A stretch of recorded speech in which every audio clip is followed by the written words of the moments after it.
अच्छा, कितनी देर पहले तुसी ये जगह जी ली है ना? सर 10 साल के उपर हो गया मतलब 11वां साल चल रहा। 11 साल।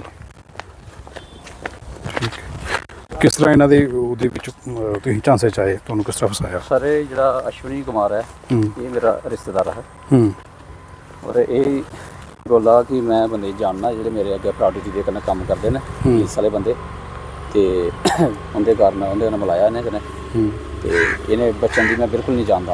यही मिलाने वाले ये सारी कार्रवाई कराने वाले मिला गया तो प्लाट दसिया ने, फिर मैं ना की।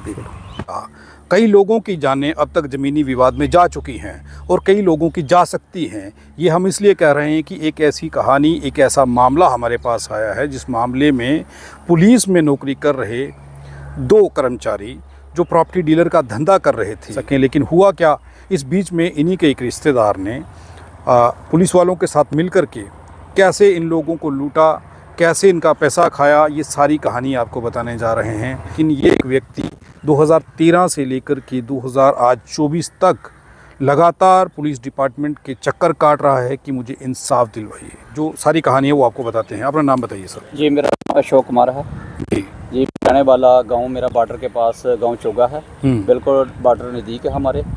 तो उस समय 2013 में मैं पेंशन आया था और आने पर मैंने बच्चों के बारे में सोचा कि फायरिंग काफ़ी होती है। तो जो एक इनका 2 पुलिसकर्मी हैं और अच्छा, मैं सवाल आपसे पूछ लेता हूं कि 2013 में आप रिटायर आते हैं। जी आप ज़मीन लेने का फ़ैसला करते हैं, कैसे इनके संपर्क में आए और वो लोग कौन हैं जिन लोगों ने आपके साथ ये फ्रॉड किया? आप बता रहे हैं कि वो पुलिस कर्मचारी हैं। जी बताइए। ऐसा है कि जो एक अश्विनी कुमार है वो मेरा रिश्तेदारी में लगता है, दूर पार से चाचा लगता था और उससे मैंने बात की कि बोला प्लाट डीलर का हम काम करते हैं, जब प्लाट कोई लेना तो बताना। मैंने उसको बोला कि फायरिंग होती है, कोई अच्छा प्लाट देख लेना। तो उसने बोला कि प्लाट देख लेंगे हम। तो 2 पुलिस वाले भी इसके साथ मिले हुए थे, जो दविंदर सिंह सीनियर हवलदार है और एक सिपाही मिंदर है। और जब इनसे मिलाया मेरे को, इन्होंने ये प्लाट दिखाया कि पहले मैंने मना कर दिया कि अलॉटमेंट जगह नहीं लेनी है। और दविंदर ने जो अपने भाई को भी 3-4 घर भेजा, बोला हमारे पे विश्वास कर, हम आपके साथ हैं। मतलब फौजी आदमी और लकीर का फ़कीर है, सही बात है। पहले भी कहते थे लोग, आज भी है कि सिंपल आदमी होता है, क्योंकि सिविल के बारे में बिल्कुल टच नहीं था और मैं भी वैसे ही था, टच नहीं था, जानकारी नहीं थी अलॉटमेंट क्या है, रकबा सरकार क्या है। ये तो मेरे को उसी दिन पता चला जिस दिन तहसीलदार ने कागज़ उठाकर फेंके, फौजी साहब ये रकबा सरकार जगह है, आप यहाँ कुछ नहीं कर सकते। तो आपको उन लोगों ने नहीं बताया था कि ये रकबा सरकार के बारे में बिल्कुल नहीं बताया। तो आप एक अमाउंट अपनी इन लोगों को देने जा रहे थे, आपने वेरीफाई नहीं किया? सर वेरीफाई एक नकल दी इन्होंने, किसी वाले जो उर्दू पढ़ता उससे पढ़वाई, उसने भी कुछ नहीं बोला, बता जगह ठीक है ऐसे वैसा है। बाकी इन्होंने कुछ मेरे को आगे पीछे जाने नहीं दिया, बोला हमारे पे विश्वास कर। एक तो जो दविंदर सिंह था, क्लास वाले इकट्ठे पढ़ते थे, सब विश्वास वाला लगा था। फौज में हम एक दूसरे पे बड़ा विश्वास करते हैं अपने साथी पे, तो वैसे मैंने इन पे विश्वास कर लिया कि अपने आदमी हैं तो कौन सा मेरे साथ धोखाधड़ी करेंगे। तो आज समय आया जब इनसे, जब थोड़े दिन के प्लाट लेकर दिया, इसके जिसकी जगह थी बचन लाल की, उसके भाई बहन घर में पहुँच के कि हमारा प्लाट है, उसमें फौजी आप दाखिल मत होना। मैं बोला भाई आपने पहले बोल देना था, मैं तो जान नहीं था, मेरे को क्या बात है झगड़ा करने के लिए। पैसा बड़ा मुश्किल से आया, क्योंकि मेरी JND की इंसर्जेंसी की नौकरी है, जान बिल्कुल जहाँ टंगी रहती थी। और ये भी नहीं कि फ्रंट में बैक में नौकरी की है, फ्रंट में नौकरी की है। और हमारे परिवार के, इस देश के लिए उन्होंने कुर्बानी भी दी है, शहीद हुए हैं।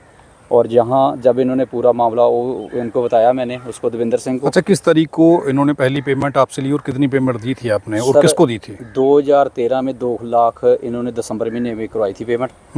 और उसमें कोर्ट में दोनों नोटरी के पास दोनों ये पुलिस वाले भी थे, अश्विनी कुमार भी था। इन्होंने पेमेंट लेके बचन को दी। पुलिस वाले कौन कौन थे? दविंदर सिंह और महेंद्र सिंह दोनों साथ में थे। और उसके बाद इन्होंने, जब इनको इतना टाइम चला, जनवरी निकल गया, फरवरी निकल गया, और उसके बाद बोला बयाना पेमेंट पूरी करवानी है। तो इन्होंने प्लांथे, इधर इनका झगड़ा भी हुआ इनके दोनों भाइयों का। वो इन्होंने बताया मेरे को, पुलिस वाला बोला हमने फौजी साहब बिल्कुल क्लियर कर दिया है, कोई चक्कर नहीं है। जब वो पेमेंट पूरी कर दी, इसके भाई बहन भी दोनों घर मेरे में पहुंच गए वैसे ही। फिर मैंने इनको बताया, बोला तू कब्जा करके रख। मैं बोला भाई मैं बदमाश तो नहीं हूँ, पैसे दिए, अभी फौज में जाकर लड़ाई करते हैं बॉर्डर पे, अभी इनके लोगों के साथ झगड़ा करेंगे, पुलिस थाने में जमा थोड़े होना। जाकर मेरे हाथों कोई मर जाएगा, जहाँ मैं मर जाऊँगा तो वो कौन जिम्मेवार होगा उसका? कितनी पेमेंट कर दी है सारी आपने? 8,40,000 रुपया सर इन्होंने प्लांथ जो भरवाई की खुद, उसकी भी पेमेंट ले ली मेरे से। इन दोनों फ्रॉडियों ने, पुलिस वालों ने, अश्विनी कुमार ने, इन्होंने एक चाल और खेली मेरे साथ। एक मरले के पैसे रख कर फिर 10 दिन के बाद ये वाला वचन कह रहा है फौजी को बता दो कि हमारी पेमेंट दे दो जो 60-90 हज़ार बचता है और प्लाट जहाँ मर्जी डाले। आपने 8,40,000 दिया? दे दिया पूरा। ये पूरी पेमेंट कब हुई? ये सर बाकी कोर्ट में हुई सर।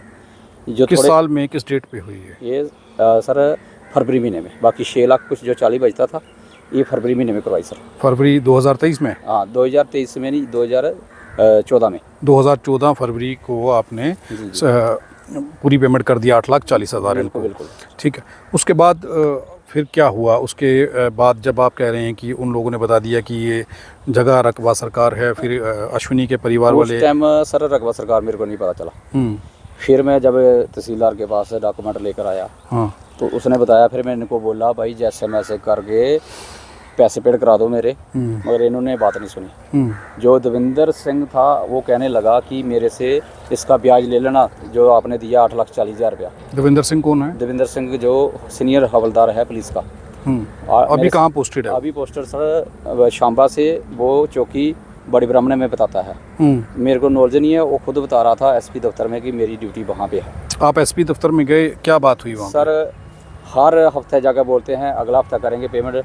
इन्होंने कहा कि हम 14 लाख ही देंगे। मैं बोला चलो 14 लाख ही दे दो। वो भी सर पिछले साल अगस्त महीने से मेरी DIG से मीटिंग हुई।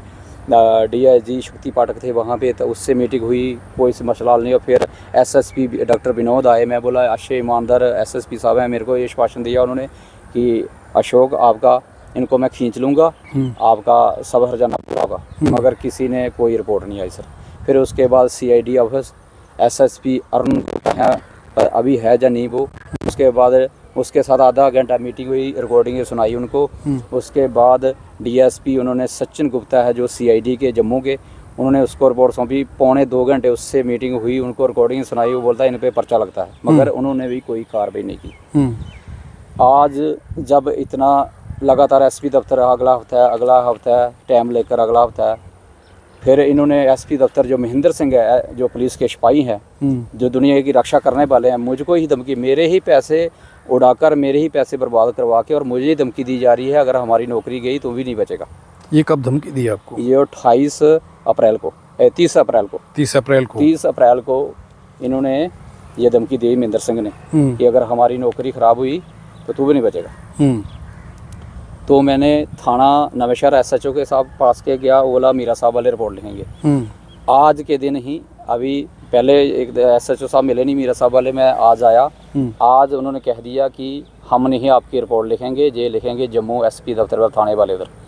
अभी सर आप बताओ कि जब बंदे के सांस अटके होंगे और क्राइम कहाँ हो जाएगा, मैं कहाँ का हूँ, एयरपोर्ट नहीं लिखेंगे एट ए टाइम पे, कहाँ जाएगा, जम्मू जाके पंजाब में वारदात हुई, वो पंजाब वाली पुलिस कार्रवाई करेगी, बोला इधर वाले नहीं करेंगे, हम नहीं करेंगे। तो मैं तो आर्मी में रिटायर हूँ, मैं तो यही बात है, जब ऑर्डर मिलता है कि फलाने बॉर्डर पे जाना, फलानी पोस्ट पे अटैक करना है, तो उसका ना जवाब कोई नहीं है, जाना तो जाना ही है। मगर पुलिस का मैंने देखा वो आदमी वर्दी कभी डालकर ऑफिस में नहीं आए हैं, सिविल ड्रेस में आते हैं जैसे गुंडे आते हैं। आरसपुरा में उन्होंने 15-15 साल निकाले हैं, 15-15 साल निकाले हैं। अटैचमेंट लेकर जम्मू में आरसपुरा में पूरा करते हैं। पेट्रोल पंप पर ड्यूटी की है उन्होंने 15 साल। किसने? दविंदर सिंह और महेंद्र सिंह ने। और पूरी अभी भी अयाशी करते हैं, शराब धंधा सब कुछ, और वही उनकी ड्यूटी है। और जब उनका एक रिश्तेदार बोलता है कि भाई तू किसके पास जा, जिसके मर्जी, DIG उनका है, IG उनका है, DSP उनके हैं, तेरा कौन है? मैं बोला मेरा तो प्रभु हनुमान जी हैं। ये उनके रिश्तेदारों ने कहा? उनके रिश्तेदार की बोली। धमकी आपको किसने दी? महेंद्र सिंह ने दी। खुद धमकी दी? हाँ खुद धमकी दी उसने, अगर आपकी नौकरी, हमारी नौकरी जाएगी तो आपको नहीं छोड़ेंगे, ये कहा उसने? जी। तो अब पुलिस क्या कह रही है आपको?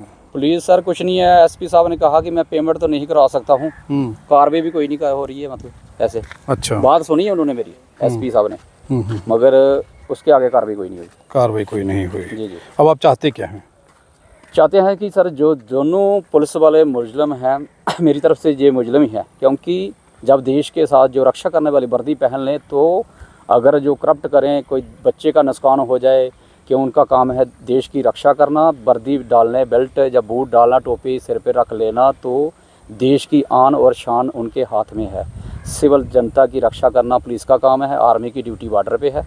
और इनको सिखाना हमने थोड़े है आर्मी से रिटायर कर कि ये लोग ड्यूटी ऐसे करें, मगर ये ड्यूटी अपनी छोड़ के धंधे में लगे हुए हैं, रातों रात करोड़पति बनने के चक्कर में है सर। और इनका यही काम है। और ये आदमी कई लोगों के घर भी उजाड़ चुके हैं। घर उजाड़ चुके हैं। नशा जब नहीं रोकेंगे नशे वालों को तो उनके घर उजड़े हैं लोगों के। ये जो व्यक्ति मेरे साथ इस वक्त है अशोक कुमार, ये रिटायर्ड फौजी हैं और इन्होंने अपनी ज़िंदगी की जमा पूंजी इकट्ठी करके एक प्लॉट ख़रीदने का सपना संजोया था कि मैं अपने परिवार को बॉर्डर से दूर यहाँ पर सुरक्षित महफूज रख सकूँगा। 2013 में ये रिटायर आते हैं और 14 में ये एक प्लॉट ख़रीदने का प्रयास करते हैं, लेकिन इनके साथ इन्हीं का एक दोस्त और 2 पुलिसकर्मी इस तरीके से इनको जाल में फंसाते हैं, इनके साथ फ्रॉड करते हैं कि इनका पैसा वो खा जाते हैं और इनको आए दिन लारा जो है वो देना शुरू कर देते हैं। इन्हें आज आपको प्लॉट मिल जाएगा, आपको आपकी पेमेंट वापस मिल जाएगी ये कहा जाता है, लेकिन ना इन्हें प्लॉट मिला ना इन्हें पेमेंट वापस मिली। अब ये पुलिस प्रशासन के पास चक्कर पे चक्कर लगा रहे हैं और उनको मिल रही हैं सिर्फ तरीक़ें। अगली तारीख, उससे अगली तारीख, उससे अगली तारीख करते करते कई साल गुजर चुके हैं। सवाल आपसे है एसएसपी साहब, डीआईजी साहब कि ज़ीरो एफआईआर नाम की कोई चीज़ होती है। इस व्यक्ति को इनका ये कहना है कि 30 अप्रैल को धमकी 30 अप्रैल को इन्हें धमकी मिली उस व्यक्ति की ओर से जो पुलिस डिपार्टमेंट में कार्यरत है, और उसी व्यक्ति ने इनका पैसा खाया है। वो इनको धमकी देता है कि अगर हमारी नौकरी पर आँच आई तो हम तुम्हें जान से मार सकते हैं या तुम पर एक बड़ा हमला करवा सकते हैं।